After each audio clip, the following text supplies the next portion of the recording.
Bonjour ou bonsoir, que la grâce du Seigneur Jésus vous soit multipliée. Je suis le prophète Gaston Lafontaine de l'église Lumière. Pour ceux qui auront des questions, je réponds au 6 91 86 68 01. Vous pouvez soit appeler, soit envoyer vos SMS selon les possibilités de tout un chacun. Je suis honoré de continuer ces enseignements sur le royaume des cieux avec vous.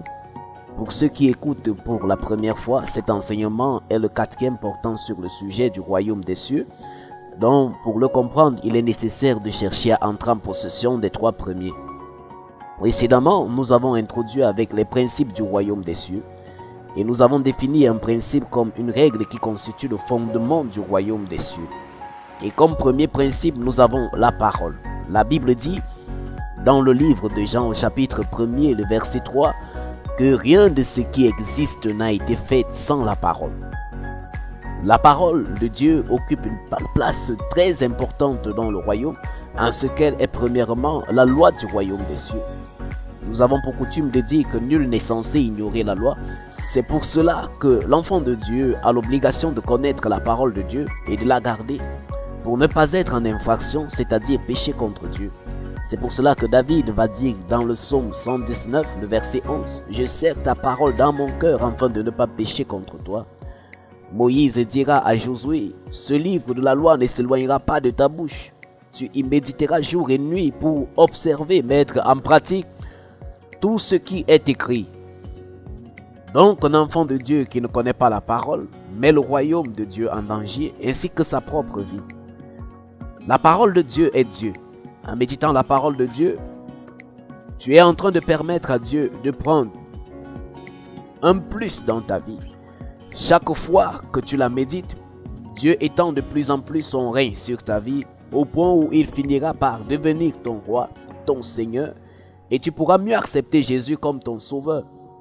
La Bible nous dit dans le livre de Jean au chapitre 1, le verset 1, « Au commencement était la parole, et la parole était avec Dieu, et la parole était Dieu. » Et Jésus va dire, si vous demeurez en moi et que mes paroles demeurent en vous, vous êtes réellement mes disciples.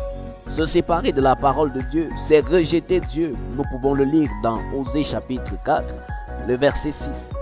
La parole de Dieu est aussi une lampe pour éclairer la marche de l'enfant de Dieu dans ce monde ténébreux où il y a des pièges. Alors pendant les moments de son pèlerinage sur la terre, Dieu nous a donné la lampe de sa parole. Toutefois, il faut que celle-ci brille jusqu'à ce que Jésus nous rappelle dans son royaume. Faisons-nous donc assister par le Saint-Esprit. Le psaume 119, le verset 105 dit, « Ta parole est une lampe à mes pieds et une lumière sur mon sentier. » La parole de Dieu est une épée dans la bouche de l'enfant de Dieu. Nous lisons cela dans l'épître aux Hébreux, le chapitre 4, le verset 12.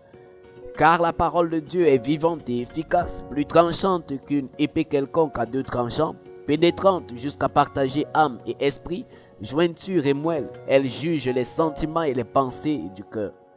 La parole de Dieu est un marteau qui brise même le roc. La parole de Dieu est la vie, car elle restaure l'âme. L'enfant de Dieu ne doit donc pas se séparer de la parole, car c'est elle qui nourrit notre esprit.